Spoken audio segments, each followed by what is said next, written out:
Motorcyclist helps a woman with a broken-down car. Days later, she returns and he's shocked. Jason Miller pulled over his motorcycle when he spotted a red car stopped on the highway shoulder. A woman with long, dark hair stood beside the vehicle, the hood raised, clearly in distress. Without hesitation, he got off his bike and approached. "Need some help?" Jason asked, removing his helmet to reveal a young face weathered by sun and hard work. The woman eyed him with initial suspicion, but the sincerity in his gaze put her at ease. "My car just stopped working," she replied, crossing her arms over her black blouse. "I don't know anything about engines." Jason moved closer to inspect the motor. His skilled hands, accustomed to motorcycle engines, quickly identified the issue. "It's the alternator belt," he explained, pointing to the broken part. "Without it, the battery won't charge, and the car stalls." "What now?" she asked, a hint of desperation in her voice. "I've got a spare belt on my bike," Jason said, already heading to grab his tools. "It's not the exact same model, but it'll get you to an auto shop." For the next 20 minutes, Jason worked intently under the hood. The woman watched in silence, struck by the kindness of a complete stranger. When he finished the temporary fix, she tried to offer him money. "No need," Jason refused, wiping his hands on a rag. "Just a good deed. Anyone would do the same." "How can I thank you?" she insisted. "Nothing needed. Just drive carefully and replace that belt as soon as you can," he replied, putting his helmet back on. The woman got into her car, which now ran smoothly. Before driving off, she rolled down the window. "My name's Emma," she said. "And yours?" "Jason," he answered, already mounting his bike. "Thank you, Jason. Really?" Jason waved and rode off, heading to work at the auto shop where he was employed. That encounter soon faded amid the heavy routine of repairs that filled his days. 3 days later, Jason heard the familiar rumble of an engine pulling up to the shop. Looking up from the parts he was organizing, he saw the same red car parking outside. Emma stepped out, but this time her expression was completely different. There was a determination in her eyes that hadn't been there before. "Jason," she called, walking toward him. "Emma," he exclaimed, surprised. "How'd you find this place?" "I asked around at a few shops in the area until I found where you worked," she replied, striding purposefully toward him. "I need to talk to you." Jason wiped his greasy hands on his overalls and stepped closer, curious about the unexpected visit. "Something wrong with the car? Did you get the belt replaced?" "It's not about the car," Emma said, taking a deep breath. "It's about you." Dear listener, if you're enjoying the story, don't forget to like and subscribe to the channel. It really helps us newcomers out. Now, back to the story. A chill ran through Jason's stomach. Emma's serious expression made him uneasy. "About me, I don't understand." "Your name is Jason Miller, right? Son of Mrs. Susan Miller?" Jason's blood ran cold. It had been years since anyone mentioned his mother that way. Susan had passed away 5 years earlier, a victim of a severe illness the family couldn't afford to treat properly. "How do you know my mother's name?" he asked, his voice tense. Emma took a deep breath before continuing. "Because I'm a doctor at St. Vincent Medical Center, and your mother, she saved my life when I was a child." Jason felt the world spin around him. Emma's words echoed in his mind, but they made no sense. "That's impossible," he murmured. "My mother was a cleaner. She worked scrubbing offices and houses." "I know," Emma confirmed, "and that's exactly why she was at the hospital that night." Jason leaned against the workbench, trying to process the information. His boss, Old Bill, a 60-year-old man with graying hair, approached him with concern. "You all right, son? You've gone pale." "I'm fine, Old Bill," Jason lied. "Don't worry, I'll handle it." The older man stepped back but kept watching from a distance. Jason turned back to Emma. "Tell me everything," he asked, his voice barely above a whisper. Emma glanced around the auto shop, realizing it wasn't the right place for this conversation. "Can we talk somewhere more private? It's a long story." Jason hesitated. There were still 4 hours left in his shift, and Old Bill wasn't usually flexible with schedules. "I can't leave now, not until after 6. "Then I'll wait," Emma said firmly.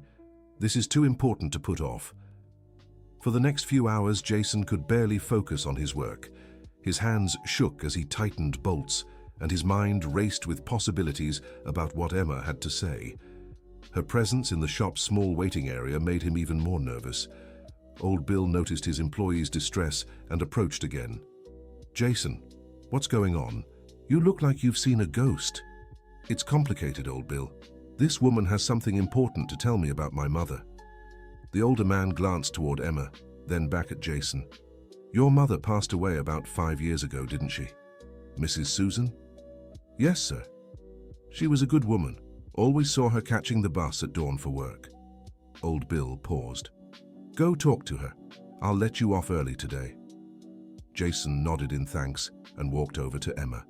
She stood immediately, sensing the moment had come for the conversation they both knew was inevitable. "We can go to that diner on the corner," Jason suggested, pointing to a small eatery. The two walked in silence through the working-class neighborhood where Jason worked. The diner was simple, with formica tables and a family-like atmosphere. They sat at a corner table, away from the other customers. "Now tell me everything," Jason asked, his hands clasped on the table. Emma took a deep breath and began. "I was 8 when it happened. December 2003. My parents had left for a work meeting, and I was home with my nanny. Suddenly I got really sick. High fever, vomiting, terrible stomach pain." Jason listened intently, trying to figure out where his mother fit into the story. "The nanny panicked and rushed me to the nearest hospital, St. Vincent Medical Center. I had acute appendicitis, and my appendix was about to burst. It was an emergency. I needed surgery right away. And my mother was there cleaning," Jason concluded. "Exactly. It was early morning, and she was finishing her cleaning shift when they brought me in." Emma paused, emotional. "The problem was my parents couldn't be reached, and the doctors needed consent for the surgery. I was getting worse by the minute." Jason felt a tightness in his chest, picturing the scene. "Your mother saw the nanny's desperation and offered to help. She knew where my parents might be because she'd cleaned their office a few times. She dropped everything and ran to find them." "Did she succeed?" "She did. She got to the building where their meeting was, convinced the doorman to let her up, interrupted the meeting, and brought my parents back to the hospital." Tears began streaming down Emma's face.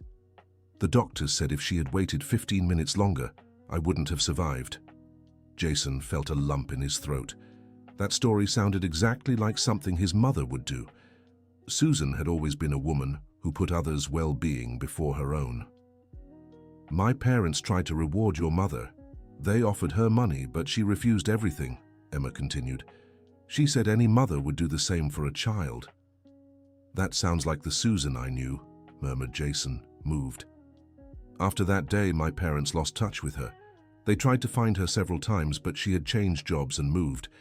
It wasn't until I grew up and became a doctor that I started actively searching for her." Jason looked up, curious. "And did you find her?" Emma shook her head. "By the time I finally tracked down where she lived, it was too late. The neighbors told me she had passed away a few years earlier. They said she had a serious illness, but the family couldn't afford treatment." The revelation hit Jason like a punch to the gut. Emma went on, her voice trembling. "I also found out she had a son who worked as a mechanic. I started looking for you, visiting auto shops in the area.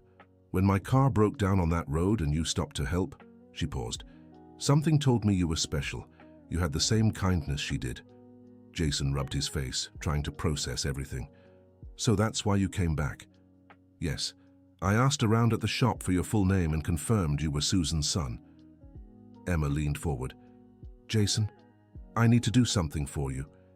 It's the only way I can repay what your mother did for me." "You don't owe me anything," Jason replied, echoing the same words he'd said when they first met.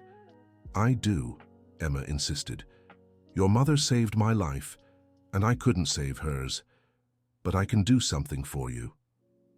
Jason fell silent, studying the determination in Emma's eyes. There was something more behind her insistence. He could sense it. "What exactly do you have in mind?" he asked cautiously. "I want you to tell me about your dreams, what you'd want to do with your life if you had the chance." The question caught Jason off guard.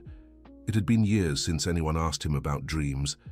Since losing his mother, his life had been about working to pay bills and surviving one day at a time. "I don't know," he admitted honestly. "I never had much time to dream." "Think," Emma pressed. "There must be something you've always wanted to do, someplace you'd like to be." Jason thought for a moment. An old image surfaced in his mind, something he'd buried long ago. "I've always liked mechanics," he said slowly, "but not just fixing things. I'd want to create, invent solutions. When I was a kid, I dreamed of having my own specialty shop. Not just repairing cars, but modifying them, improving them." Emma smiled for the first time since arriving at the shop. "That's wonderful. So what's stopping you?" Jason laughed bitterly. "Money, knowledge, opportunity, take your pick." "What if I told you I could help with that?" Jason eyed her skeptically. "How?" "I know people. I have connections, and I also have a debt of gratitude that needs repaying." "Emma, I barely know you. I can't accept that kind of help." "You can, and you will," she said with a firmness that left no room for argument. "Because it's not for you. It's for your mother's memory." Emma's words struck deep. Susan had always sacrificed for others, never thinking of herself. Maybe it was time someone did something for him in her name. "What exactly are you thinking?" Jason asked, still hesitant. "First, I need to know more about you. Your experience, your knowledge, your real skills." Emma took a card from her purse. "Here's my number. I want you to think about our conversation and call me when you're ready to accept help." Jason took the card and read, "Dr. Emma Johnson Taylor, Internal Medicine, St. Vincent Medical Center." Below a phone number and an email address. "You really are a doctor," he murmured. "I am, and I'm also someone who owes her life to your mother." Emma stood up. "Jason, your mother was an unsung hero. She saved my life without expecting anything in return. Now it's my turn to honor her memory." After Emma left, Jason stayed at the diner for another hour, holding the card and thinking about everything he'd heard.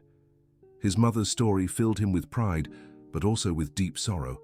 Susan had always been special, but she'd never received the recognition she deserved. When he got home that night, Jason lived in a small studio apartment in the same neighborhood where he worked. The place was simple but clean and organized, a reflection of the upbringing Susan had given him. He placed Emma's card on the coffee table and stared at it for a long time. The next morning, when he arrived at the auto shop, Jason tried to focus on work, but his mind was restless. Old Bill noticed his unease. "So, kid, how'd the talk with the lady go?" Jason briefly recounted the story Emma had shared. Old Bill listened quietly, nodding now and then. "Your mother really was something special," the older man said. "So now what? What are you going to do?" "I don't know. She wants to help me, but I'm afraid to accept." Afraid of what? Jason stopped working and looked at his boss. "Afraid of disappointing her. Afraid I'm not good enough. Afraid she'll find out I'm not worth the investment." Old Bill chuckled softly. "Kid, you're one of the best mechanics I've ever had here. You've got golden hands and a dedication I rarely see. If anyone deserves a shot, it's you." His boss's words warmed Jason's heart, but didn't completely dispel his doubts. For the rest of the week, he wavered between calling Emma and forgetting the whole thing. It wasn't until Friday that something happened to change his perspective. A customer brought in a car with a complex transmission problem. Other mechanics in town had tried and failed to fix it. Jason spent the whole day analyzing the issue, and in the end, not only identified the cause, but also devised an innovative solution using adapted parts. "Kid, that was brilliant," Old Bill said, impressed. "Never seen anyone solve a problem like that." That night, Jason picked up the phone and dialed Emma's number. "Hello," she answered. "Emma, it's Jason." "Jason, I'm so glad you called. I was starting to think you'd given up. I've been thinking about your offer. I think I'm ready to hear what you have in mind." "Great. Can we meet tomorrow? I have some ideas to discuss with you." They arranged to meet at the same place as before. Jason spent the night awake, thinking about the possibilities ahead. On Saturday morning, when he arrived at the diner, Emma was already there, with a folder full of papers on the table. "I've spent the week researching," she said as soon as Jason sat down. "I've talked to a few people and I have a concrete proposal for you." "I'm listening." "I know a businessman who owns a chain of specialty shops for imported cars. He's looking for someone with a talent for mechanics to manage a new location opening here in town." Jason felt his heart race. What kind of management? "You'd be a technical manager. You'd oversee the work, train other mechanics, and develop custom solutions for special clients." Emma opened the folder. "The starting salary would be 3 times what you earn now, plus profit sharing." The offer seemed too good to be true. "And what would qualify me for a position like this?" "I've already spoken to him about you. I mentioned your experience and, most importantly, your creativity in solving problems. He wants to meet you in person." Jason took a deep breath. "Emma, that's very generous of you, but what? How can I be sure I'm being chosen for my merit and not just because of my mother's story?" Jason's question was fair, and Emma had expected it. "Because Mr. Daniel, the owner of the auto shops, knows nothing about your mother. I only talked about your professional skills." That reassured Jason a little, but doubts remained. "And when would this interview be?" "Next Monday, if you accept." Jason was silent for a moment, weighing his options. "All right, I'll meet this Mr. Daniel." Emma smiled widely. "Great, I'll call him today and confirm the time." Over the weekend, Jason wavered between excitement and nerves. He talked to old Bill about the opportunity, and the older man encouraged him to go for it. "You've got talent, kid. It's time to bet on yourself." On Monday morning, Jason put on his best clothes and headed to the address Emma had given him. The Daniel Carter Auto Shop was located in a more upscale part of town, and the place was impressive. Luxury cars were parked in the service area, and the facility was modern and well-equipped. A man in his 50s, wearing a sharp suit, approached as Jason entered. "You must be Jason," he said, extending his hand. "I'm Daniel Carter, owner of this chain." "Pleasure to meet you, Mr. Daniel. Emma spoke very highly of you. How about we tour the facilities first?" During the visit, Daniel showed Jason state-of-the-art equipment, specialized tools, and a setup the mechanic had only seen in magazines. Jason's enthusiasm was obvious. "Now, tell me about your experience," Daniel asked once they sat in his office. Jason talked about his years working at Old Bill's auto shop, the complex problems he'd solved, and his passion for finding creative solutions. Daniel listened carefully, asking specific questions about techniques and procedures. "I have an offer for you," Daniel said after an hour of conversation. "But first, I'd like you to take a practical test." "What kind of test?" "We have a Lexus with an issue that stumped 3 different mechanics. If you can fix it, the job is yours." Jason accepted the challenge immediately. Daniel led him to a dark blue Lexus parked in the diagnostics area. "The problem's in the cooling system. The car overheats for no apparent reason. We've already replaced the radiator, water pump, and temperature sensor, but the issue persists." Jason inspected the car carefully. For 2 hours, he analyzed every component, tested pressures, and checked connections. In the end, he found the problem: a small defect in the thermostat valve causing improper coolant circulation. "Amazing," Daniel said when Jason explained the solution. "The other mechanics didn't even think to check that." "You have to understand the system as a whole, not just the individual parts," Jason explained. Daniel smiled and extended his hand. "Welcome to the team, Jason. You start next Monday." Dear listener, if you're enjoying the story, don't forget to like and especially subscribe to the channel. It helps us a lot as we're just starting out. Now, continuing. Jason's first day at the new auto shop was both exciting and challenging. Daniel had hired 2 more specialized mechanics to work under his supervision, and Jason quickly had to learn how to manage a team. In the first few months, everything went well. Jason adapted quickly to the new environment and the more sophisticated cars. His reputation as a problem solver grew, and the auto shop began attracting customers from all over the region. During this time, Jason kept in regular contact with Emma. They occasionally met to talk about work progress and to remember Susan. A solid friendship developed between them. It was during one of these meetings that Emma made a revelation that would change Jason's life once again. "Jason, I need to tell you something," she said, looking nervous. "What is it?" "Remember when I told you my parents tried to repay your mother but she refused?" "I remember." "Well, she didn't refuse everything. My parents insisted so much that she ended up accepting a small amount to help with her expenses." Jason grew curious. "How much?" "It wasn't much money at the time, maybe the equivalent of 2 minimum wages, but my parents made sure to deposit that amount into a savings account in her name." Jason's heart raced. "And what happened to that account?" "That's what I wanted to talk to you about. The account was never touched. Your mother never used the money. And with the interest accumulated over almost 20 years, how much is in there?" Jason asked, barely able to breathe. "Over $60,000. Jason's legs felt weak. $60,000 was more money than he had ever seen in his entire life. "But how do you know the account still exists?" "Because my parents never cancelled the automatic deposit they set up every month. A small amount, but it added up over all these years." "Automatic deposit?" "They set it up to deposit $100 a month into your mother's account as a way of continuous gratitude. She never knew because she never checked the account statement." Jason ran his hands through his hair, trying to process the information. "So that means—" "It means you have the right to inherit that account. It's legal and documented. My parents kept all the receipts as proof of the family's gratitude." The revelation left Jason emotionally shaken.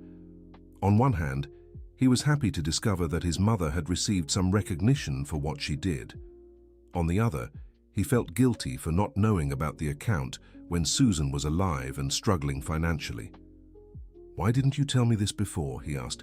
"Because I wanted to make sure you were professionally established first. I didn't want the money to be a crutch, but rather a boost for something bigger. And now? Now you can use that money to fulfill your dreams. Open your own specialized auto shop, invest in equipment, take advanced courses." Jason stayed silent for several minutes, absorbing the possibilities ahead of him. "Emma, this changes everything." "I know, and that's what your mother would have wanted. She always wanted the best for you." In the following weeks, Jason began the legal process to access the bank account. With the help of a lawyer recommended by Emma, he was able to prove his identity as Susan Miller's sole heir. When he finally gained access to the money, Jason felt a mix of joy and responsibility. That amount represented years of gratitude from a family, but also his mother's final gift. His first decision was to talk to Daniel about the possibility of becoming a partner in the auto shop instead of just an employee. Daniel was surprised by the proposal, but interested. "Do you have the necessary capital?" the businessman asked. "I do. And I also have ideas to expand the business in a way that could be very profitable for both of us." Jason presented a detailed plan to create a specialized department for custom vehicle modifications. It would be something unique in the region, catering to a specific but highly profitable market niche. Daniel was impressed with the project's thoroughness and agreed to the partnership. Jason invested $40,000 into the business, saving the rest for emergencies and future investments.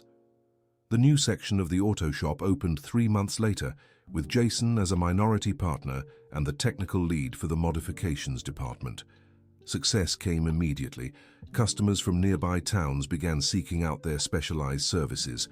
During this prosperous period, Jason and Emma stayed in touch, but something was shifting between them. The initial gratitude was evolving into something deeper, though neither wanted to admit it. It was during a routine medical checkup that Jason decided to visit Emma at the hospital. She had scheduled the exam for him, insisting it was important to take care of his health after so many life changes. "Everything looks good with the results," Emma said, reviewing the tests. "You're healthy." "That's great," Jason replied. "Emma, can I ask you a personal question?" "Of course." "Are you married? Seeing anyone?" The question caught Emma off guard. She blushed slightly before answering. "No, there's no one." "Why?" "Because I'd like to take you to dinner. Not as a thank you or because of my mother, but because I enjoy your company." Emma smiled, but there was hesitation in her eyes.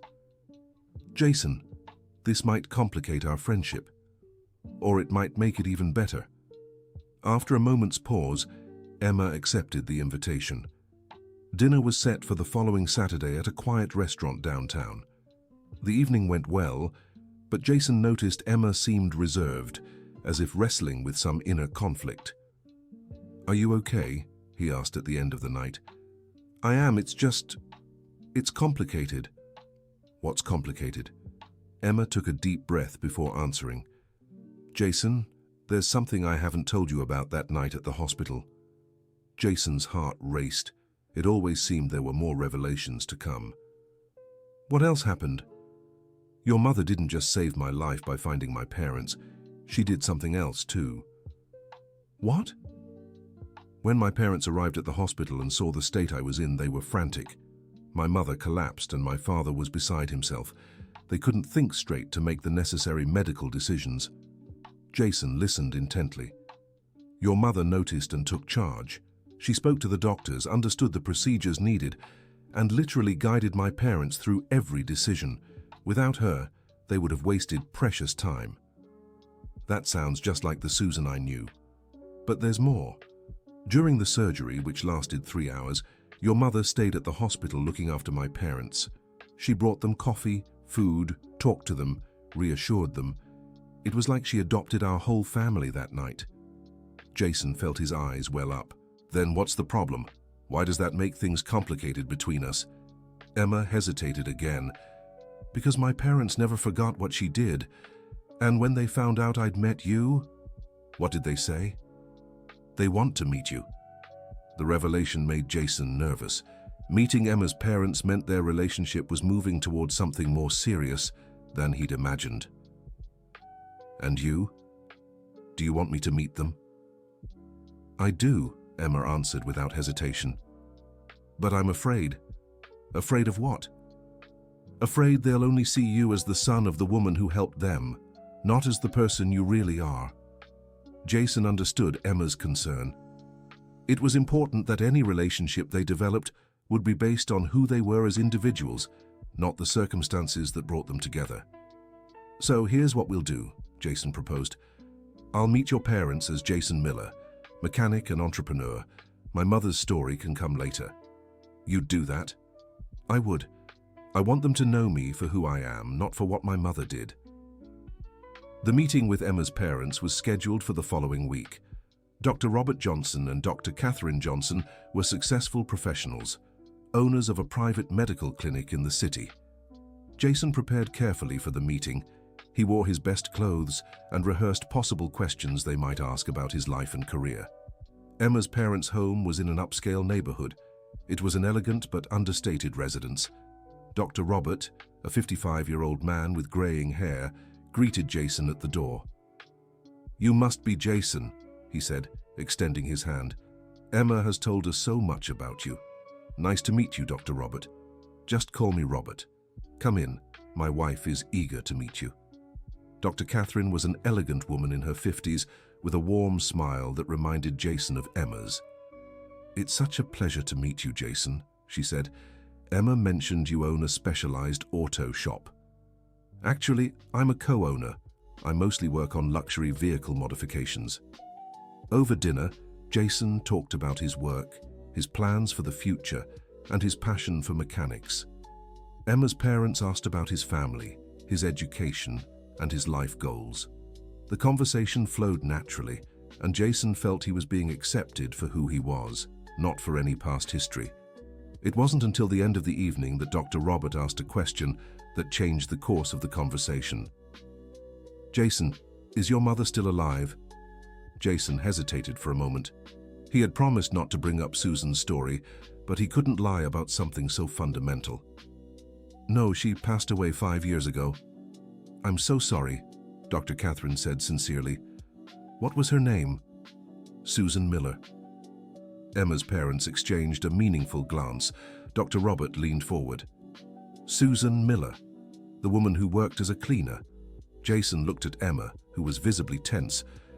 "Yes, but how did you—" "Jason," Dr. Robert interrupted, his voice thick with emotion. "Susan Miller saved our daughter's life. The silence that followed was heavy with emotion. Dr. Catherine began to cry quietly, and Dr. Robert wiped his face. "All these years, we've been looking for her," Dr. Catherine said. "We wanted to thank her properly. And now we've met you," Dr. Robert added, "the son of our heroine." Jason felt the weight of the moment. Despite his efforts to be accepted on his own merits, his mother's story had inevitably come to light. "I wanted you to know me first as a person," Jason said, "before knowing about my mother." "And that's exactly what happened," Dr. Robert assured him.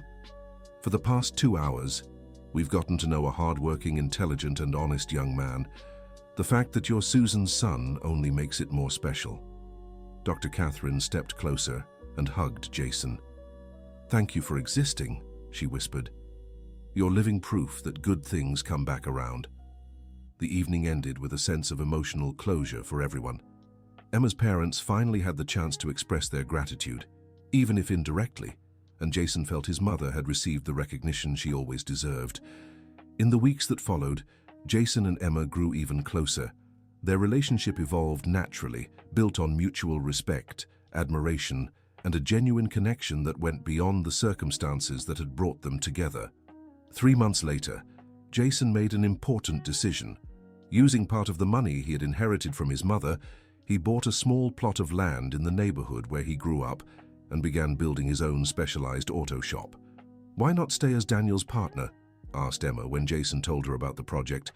"Because I want to build something that's mine, something that honors my mother's memory, but is also the fruit of my own hard work." The construction of the shop took 6 months. Jason oversaw every detail, from the layout of the work bays to the choice of equipment. Emma accompanied him through various stages of the process, offering support and suggestions. On the opening day, a small crowd gathered to see the new establishment. Daniel was there, proud of his former employee who had become both a competitor and a friend. Old Bill also attended, with tears of pride in his eyes. "Your mother would be so proud," the older man said to Jason. "I know she is," Jason replied, looking up at the sky. During the opening ceremony, Jason gave an emotional speech. "This shop isn't just a business," he told the crowd. "It's the fulfillment of a dream that began with my mother's kindness. Susan Miller taught me that we should always help others, no matter our social or financial standing." Emma stood in the front row, tears in her eyes. "That's why I want to announce that 10% of this shop's profits will go toward a fund to help families in need of urgent medical care. It's my way of continuing my mother's legacy." The audience applauded enthusiastically. Dr. Robert and Dr. Catherine, who were also present, exchanged emotional glances. After the ceremony, as guests mingled, Jason and Emma slipped away to a quieter corner of the shop. "I'm so proud of you," Emma said. "None of this would have been possible without you," Jason replied. "You changed my life. Your mother changed mine. I just returned the favor." Jason took Emma's hands in his. "Emma, there's something I've been meaning to ask you." "What is it?" "Will you marry me?" The question caught Emma off guard, but her face lit up with a radiant smile. "Yes, Jason, I will." The couple embraced in the middle of the shop, which represented the fulfillment of Jason's dreams and the beginning of a new life for both of them. 6 months later, Jason and Emma married in a simple but moving ceremony. The chosen location was the garden of Emma's parents' home, decorated with white flowers and some polished tools Jason had repurposed into creative decor. During the ceremony, Jason paid a special tribute to his mother. "Susan Miller isn't physically with us today, but I know she's here in spirit. She taught me that true love shows itself through selfless actions. That's what she did for Emma all those years ago, and that's what I want to do for her every day of my life." Emma also shared her tribute. "Mrs. Susan, thank you for saving my life and for raising the wonderful man I'm marrying today. I promise to care for your son with all the love you poured into raising him." After the wedding, Jason and Emma moved into a house near the shop. The business flourished quickly, gaining a reputation not just for quality work, but also for its social mission. The medical aid fund Jason had created had already helped 12 families in its first year. Each case was carefully reviewed by Emma and her parents, who voluntarily offered their medical services at a discount for the assisted families. One day, exactly 2 years after Jason and Emma first met on the road, an elderly woman appeared at the shop. She walked slowly, leaning on a cane, and seemed to be looking for someone. "Can I help you?" asked Jason, stepping closer. "Are you Jason Miller?" the woman asked. "Yes, I am. And you are?" "My name is Rose Williams. I was your mother's neighbor, Mrs. Susan." Jason's heart raced. Few of his mother's neighbors were still alive or living in the area. "Mrs. Rose, you knew my mother?" "Yes, my dear. And I came here because I heard you opened this auto shop and that you're helping people in need." "That's true, we're trying to carry on her legacy." Mrs. Rose smiled tenderly. "Your mother would be so proud, but I came here to tell you something you might not know." "What is it, Mrs. Rose?" "Your mother had a notebook where she wrote down every good deed she did, not to boast, but to remember the people she'd helped and keep praying for them." Jason felt a tightness in his chest. "What happened to that notebook?" "I have it. Your mother asked me to keep it, in case one day you wanted to know about all the lives she touched." Mrs. Rose pulled a simple notebook from her bag, its cover worn with time. "There are over 200 stories," she said, handing it to Jason. "Your mother helped so many people in her lifetime." Jason took the notebook with trembling hands. Opening the first page, he saw his mother's careful handwriting. "This notebook is to remember that every act of kindness, no matter how small, can change a life. May my son Jason always remember this." Tears began to roll down Jason's face as he flipped through the pages. Story after story of people his mother had helped. A child taken to the hospital, a family given food during a crisis, an elderly man cared for after a fall on the street. "Mrs. Rose, thank you so much for keeping this. It's what your mother wanted, my dear." "And look here," the woman said, pointing to the last entry in the notebook. The last story she wrote was about a girl in the hospital, a girl named Emma. Jason found the page and read silently. "Today, I helped an 8-year-old girl who was very sick. I tracked down her parents and managed to bring them to the hospital in time for her surgery. The girl's name is Emma, and she has the sweetest eyes I've ever seen. I pray she grows up healthy and happy, and that one day she can help others the way I tried to help her. May God bless this special child." Jason closed the notebook and hugged Mrs. Rose. "You have no idea what a gift you've just given me. Your mother was a gift to all of us, my dear. Keep making her proud." That night, Jason showed the notebook to Emma. They spent hours reading the stories, laughing and crying with each one. "Your mother really was an angel," Emma said, moved. "And now I understand why fate brought us together," Jason replied. "It wasn't just coincidence. It was the universe completing a circle she had started." 2 years later, Jason and Emma announced they were expecting their first child. During the pregnancy, they decided that, regardless of the baby's gender, the child would have Susan as a middle name, in honor of the woman who had made their union possible. Jason's auto shop continued to grow, and he expanded the medical aid fund, creating a small non-profit organization that partnered with the hospital where Emma worked. One Saturday afternoon, 5 years after they'd met, Jason and Emma were at the shop organizing a new aid campaign when they heard the sound of a motorcycle stopping in front of the building. A young motorcyclist walked in, removing his helmet. "Sorry to bother you," he said. "I'm a delivery rider, and my bike broke down right outside. Could you take a look?" Jason smiled, remembering himself years before. "Of course, let's see what's going on." While Jason examined the motorcycle, the young man explained it was his family's only source of income and that he couldn't afford an expensive repair. "Don't worry about that now," said Jason. "Let's fix the problem first." The repair was simple but necessary for the bike to run safely. When Jason finished, the young man asked about the cost. "How much do I owe you?" "Nothing," Jason replied. "Just a good deed." The young man was stunned. "What do you mean? I can't accept that." "Yes, you can," Jason insisted. "Just ride carefully, and when you can, help someone else in need." The boy thanked him profusely and left. Emma, who had watched the scene, walked over to her husband. Some things never change, she said, smiling. And thank goodness for that, Jason replied, hugging his wife. My mom always said kindness is like a seed. When you plant one, it grows and produces many more. And we're proof she was right. Jason looked around his auto shop, where several photos of his mother adorned the walls, alongside thank you letters from families helped by the medical fund. Yes, we're proof love always finds a way to come back, he agreed. At that moment, Jason felt deep peace in his heart. His mother was gone, but her legacy lived on through him, through Emma, through all the lives they touched. The shop wasn't just a business. It was the embodiment of a dream that began with a simple act of kindness on a hospital night. The shop phone rang, interrupting his thoughts. Another customer needing help, another chance to make a difference. Jason answered with a smile. Miller's Auto Shop, Jason speaking. How can I help you? And so, the cycle of kindness Susan Miller had started so many years ago kept turning, touching new lives and creating new stories of hope and solidarity. The little girl his mother had helped save was now a woman saving lives every day as a doctor.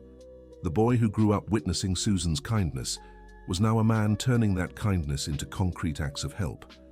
And somewhere, Jason was certain, his mother was smiling, knowing her greatest work wasn't any of the hundreds of good deeds she'd done, but raising a son who could multiply that kindness endlessly. At the end of the day, as Jason closed the shop, he paused before Susan's photo in the reception area. Thank you, Mum, he whispered, for teaching me that true wealth lies in helping others, for showing me a kind heart is the greatest legacy anyone can leave. Emma took his hand. She's proud of you. We're making a difference, aren't we? We're changing the world, one person at a time. Jason smiled and turned off the shop lights. Tomorrow would be a new day, with new chances to help, to grow, to honor the example of kindness Susan Miller had left. And so, the story that began with a motorcyclist helping a woman in need became something far greater. A lesson in how acts of kindness create ripples through time, connecting people, changing destinies, and proving that in the end, love always wins. Miller's Auto Shop became more than a business in the local community. It became a symbol of hope, a place where those in trouble knew they'd find not just quality service, but genuine understanding and help. And all because of a simple woman named Susan Miller, who once left her cleaning job to save the life of a stranger's child. That decision, driven only by the kindness in her heart, set off a chain of events that changed not just two lives, but an entire community. The story of Jason and Emma proves that there are no coincidences in the universe, only encounters that were meant to happen, and that true wealth isn't measured in money, but in the ability to make a difference in others' lives. Dear listener, if you're enjoying the story, take a moment to like and especially subscribe to the channel. It helps us a lot as we're just starting out. Now, continuing. 5 years had passed since Jason and Emma got married. Miller's Auto Shop had become a benchmark in the area, not just for the quality of its services, but especially for the social work it carried out. The medical aid fund had already helped over 100 families, and Jason had expanded the project to include scholarships for young people interested in mechanics. It was on a rainy Tuesday morning that an unexpected situation would once again test the life philosophy Jason had inherited from his mother. He was working on a pickup truck's engine when he heard a heated argument at the shop's front desk. "I won't accept this amount," a man shouted. "This is outrageous." Jason walked over to the reception area and found an obviously upset customer arguing with Marcy, the receptionist. "What's the problem?" Jason asked, stepping closer. The man turned to him. He was around 40 years old, dressed in expensive clothes, but with an air of arrogance Jason recognized immediately. "Are you the owner of this shop?" the man asked sharply. "I am, Jason Miller. And you are?" "Richard Thompson, and I'm being robbed in this establishment." Jason stayed calm, as he always did in tense situations. "Please explain the issue to me, Mr. Richard." "I brought my Lexus in for a simple repair last week. You said it would be $500. Now you're charging $800. Jason went to the computer and checked the service order. "Mr. Richard, when you brought the car in, the initial estimate was $500 to replace the brake pads. But during the service, we discovered the rotors were also badly worn and posed a safety risk. We called you and explained the situation. You never called me at all, Marcy politely intervened. Excuse me, Mr. Richard, but we have the call record here. You authorized the additional service. Richard grew even more agitated. That's a lie. You're trying to scam me. I'm calling the police. Jason took a deep breath. Situations like this weren't uncommon at the shop, but they always bothered him. Some people seemed to think they could intimidate others with shouting and threats. Mr. Richard, I'll show you exactly what was done to your car, Jason said, keeping his tone respectful. And if there's any irregularity, we'll fix it. Jason led Richard to the service area and showed him the parts that had been replaced. The brake rotors were indeed in critical condition, completely worn down with deep grooves. Just look at the state of these parts, Jason explained. If you'd kept driving like this, you could have had a serious accident. Richard glanced at the parts, but his arrogance didn't waver. That doesn't matter. You should have asked me before doing anything. We did ask, Mr. Richard, and you authorized it. Prove it! Marcy stepped forward with a recording of the phone call. We usually record calls with customers precisely to avoid these kinds of misunderstandings, she explained. After hearing the recording, where his own voice clearly authorized the additional service, Richard looked visibly embarrassed but didn't admit his mistake. Even so, the price is too high. Other shops would charge less. You're welcome to compare prices, Jason replied, but our price is fair for the quality of the parts and the service we provide. Richard paid the amount while complaining and making threats. Before leaving, he turned to Jason. You don't know who you're messing with. I have influence in this city, and I'll make your life a living hell. After Richard left, Marcy approached Jason. What an unpleasant man. Do you really think he'll cause trouble? I don't know, Marcy, but if he does, we'll face it with truth and dignity. Jason didn't know it then, but that wouldn't be the last time he'd see Richard Thompson. In the following days, negative comments about Miller's Auto Shop began circulating on social media. Fake profiles posted made-up stories about shoddy work and unfair prices. Jason, you need to see this, said Emma one evening, showing him her phone. There are several false complaints about the shop online. Jason examined the posts. It was clearly a smear campaign, with similar wording in all of them. It's Richard, he concluded. He's trying to hurt our business. What are we going to do? We'll keep working honestly and let our work speak for itself. But the situation worsened when the smear campaign started affecting business. Some customers called to cancel services, citing the bad reviews they'd seen online. This can't go on, said Marcy, worried. We need to do something. Jason was weighing his options when he received an unexpected call. Miller's Auto Shop, Jason speaking. Jason, this is Dr. Robert, Emma's father. Hi, Dr. Robert. How are you? I'm fine, but I'm calling because I heard about the trouble you're facing. How did you hear? I have a friend who's a lawyer specializing in cybercrimes. He told me he received information about a smear campaign against your shop. Jason was surprised. Information from who? From one of your customers who witnessed the argument with that Richard Thompson. He thought you were treated unfairly and reached out to my friend to see if he could help. That's incredible. We had no idea anyone saw that. Well, my friend analyzed the fake posts and can prove they all came from the same IP address. He'd like to talk to you about legal action. Jason was torn. On one hand, he wanted to clear the shop's name. On the other, he didn't want to get into a legal battle. Dr. Robert, I'll think it over and get back to you. All right, but know you have our full support. That night, Jason talked at length with Emma about the situation. Do you think my mother would approve of a lawsuit? He asked. I think your mother would approve of you defending the legacy you built together, Emma replied. It's not just about you, Jason. It's about all the families you helped through the shop. Emma's words made Jason reflect. The medical assistance fund depended on the shop's profits. If the business suffered because of the lies, many families would lose that support. The next day, Jason called the lawyer Dr. Robert had recommended. Dr. Michael Wilson was a young man, an expert in cybercrimes and defamation cases. Jason, I've reviewed all the material about your case, said Dr. Michael. We have solid evidence for a defamation and damages lawsuit. How long would a case like this take? Given the evidence, probably a few months. And you'd most likely win. Jason hesitated. Dr. Michael, I don't want compensation money. I just want the lies to stop. I understand. We can file for a public retraction and legal fee reimbursement only. After much thought, Jason decided to proceed with the lawsuit, not for revenge, but to protect the social work he did and the people who depended on it. The process was set in motion, and soon Richard Thompson was summoned to answer the accusations. His reaction was unexpected.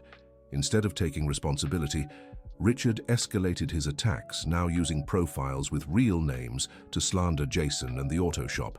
He even went as far as fabricating stories about tax and labor violations. This man has completely lost control, Dr. Michael said to Jason. He's digging his own legal grave. The situation reached a critical point when Richard showed up at the shop in person, accompanied by two large men, clearly trying to intimidate Jason.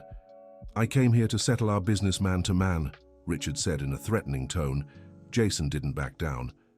Our business will be settled in court, Mr. Richard, and I suggest you leave my property. You don't know who you're messing with, kid. I have connections that can end your little mechanic's life. And you don't know who you're messing with. A firm voice echoed behind Richard. Everyone turned to see Old Bill, Jason's former boss, accompanied by 5 other mechanics from different shops in the area. This here is Jason Miller, Old Bill said, addressing Richard.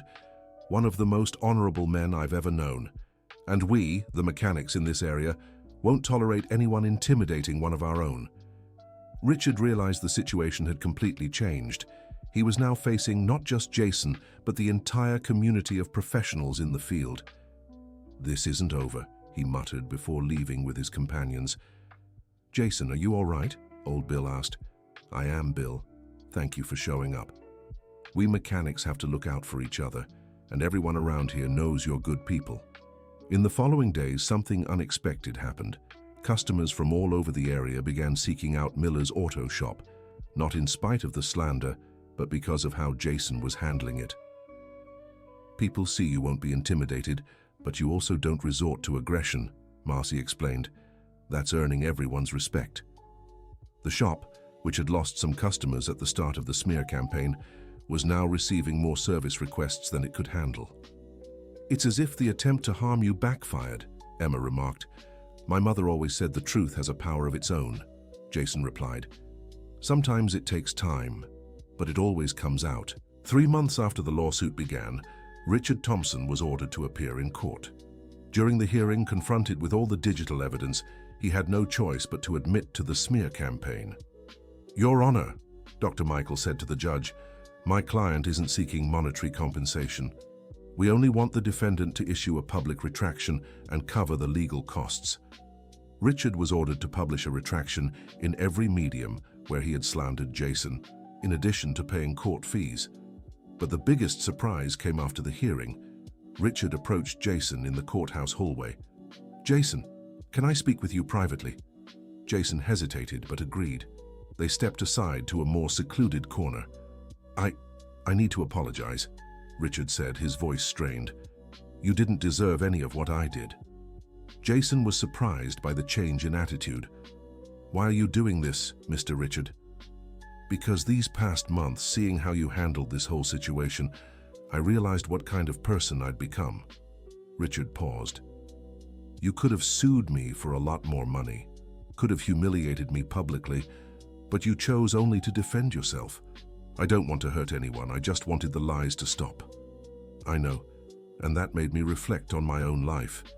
Richard took a deep breath. Jason, I want to do more than just a public retraction. I want to make up for what I did. What do you mean? I heard about the social work you do. I'd like to make a significant donation to the medical aid fund. Jason was genuinely surprised. Mr. Richard, that's not necessary. Yes, it is. It's the only way I can try to fix the harm I caused. Why did you change your mind about me? Richard looked down before answering. Because over these past few months, Several people have told me stories about you. How you help those in need, how well you treat your employees, how you honor your mother's memory through good deeds." He raised his eyes. "It made me realize I was envious of the person you are." "Envious? Yes. I have a lot of money but no purpose. You have purpose, peace, and people's respect, things money can't buy." Jason was moved by Richard's sincerity. "Mr. Richard, everyone makes mistakes. What matters is having the courage to admit them and change. Do you forgive me?" "I forgive you," Jason replied, extending his hand. Richard shook Jason's hand with tears in his eyes. "Thank you. You're a better person than I deserve." 2 weeks later, Richard kept his promise. He donated $20,000 to Miller's Auto Shop's medical aid fund, along with a public letter expressing remorse and admiration for Jason's work. "This is incredible," Emma said when they heard about the donation. "He really has changed." "People can change when they see an example of what's right," Jason replied. "My mother always believed that." The donated money allowed the aid fund to expand its activities significantly. Jason hired a social worker to identify families in need and also started an adult literacy program in the neighborhood. "Look how things have turned around," Marcy remarked. "What started as a problem became the biggest blessing the shop has ever received." "That's how life works when we act with dignity," Jason said. "Problems turn into opportunities." A few months later, Richard returned to the shop, but this time as a genuine customer. "Jason, I need some work done on my car," he said with a shy smile. "Of course, Mr. Richard. What's the issue?" "Actually, there's no issue. I just want to get the maintenance done here because I trust your work." During the service, Richard told Jason about the changes he'd made in his life. "I started volunteering at a senior center," he said. "And you know what?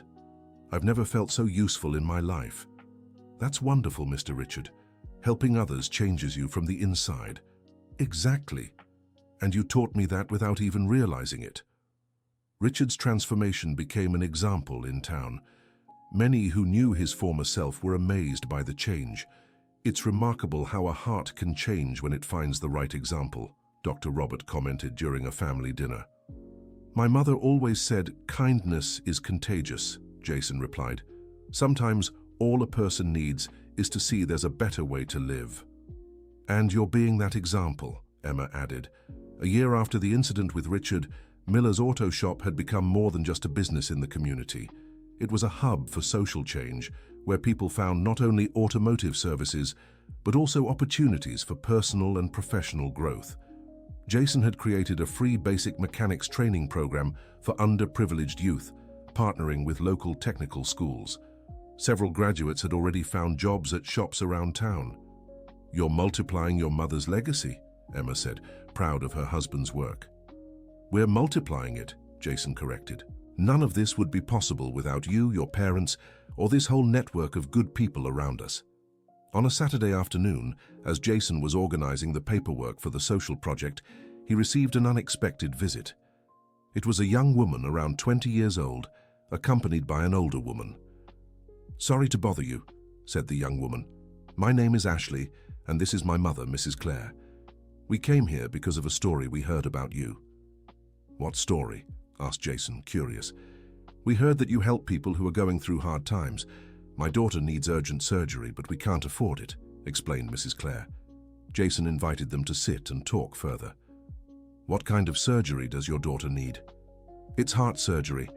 Ashley was born with a congenital condition that needs to be corrected. We already managed to schedule it through Medicare, but the waiting list is very long, and the doctors said she can't wait that long." Jason felt a pang in his heart. This was exactly the kind of case the Assistance Fund had been created to address. "Have you consulted with any private doctors about the cost of the surgery?" "Yes," replied Ashley. "Dr. Stevens, who is a heart surgery specialist, said he would charge 20,000 reais for the surgery, and the hospital another 5,000 for the hospital stay." Jason took some notes. "Did you bring the test results and medical reports?" Mrs. Clare pulled a folder from her bag. "We brought everything here." Jason reviewed the documents. It was indeed an urgent case, and the amount was within the fund's budget. "Mrs. Clare," Ashley, I'll talk to our volunteer medical team to review the case. In principle, I believe we can help." The two women hugged, overcome with emotion. "Mr. Jason, how can we ever thank you?" asked Mrs. Clare. "There's no need to thank me.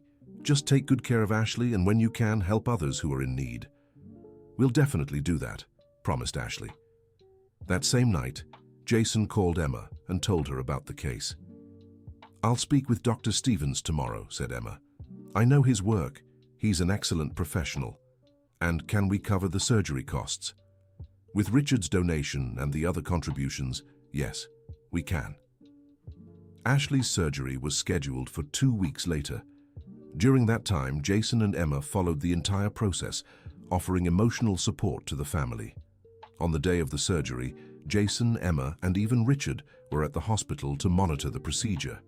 Dr. Stevens had offered to cut his fees in half upon learning it was a case for the assistance fund. "The surgery was a complete success," announced Dr. Stevens after 4 hours. "Ashley is doing well and will recover perfectly." Mrs. Clare broke down in tears of relief and gratitude. "You saved my daughter's life," she said to Jason. "How can I ever repay you?" "You don't have to repay me," replied Jason. "Once Ashley is healed, if she wants, she can join our volunteer project. That's how we keep the cycle of help going." 6 months after the surgery, Ashley had fully recovered and became one of the most active volunteers in the Auto Shop's social project. She helped organize events, visited families in need, and became a kind of ambassador for the assistance fund. "It's amazing how life changes when you find your purpose," Ashley remarked during a volunteer meeting. "And what's your purpose?" asked Jason. "To help others the way you helped me. I want to study medicine so I can save lives like Dr. Emma." Ashley's words moved everyone present. Jason saw in her a reflection of the cycle of kindness his mother had started so many years ago. "Ashley," he said, "if you really want to study medicine, I can talk to some contacts about scholarships." "Really? Would you do this for me?" "Of course.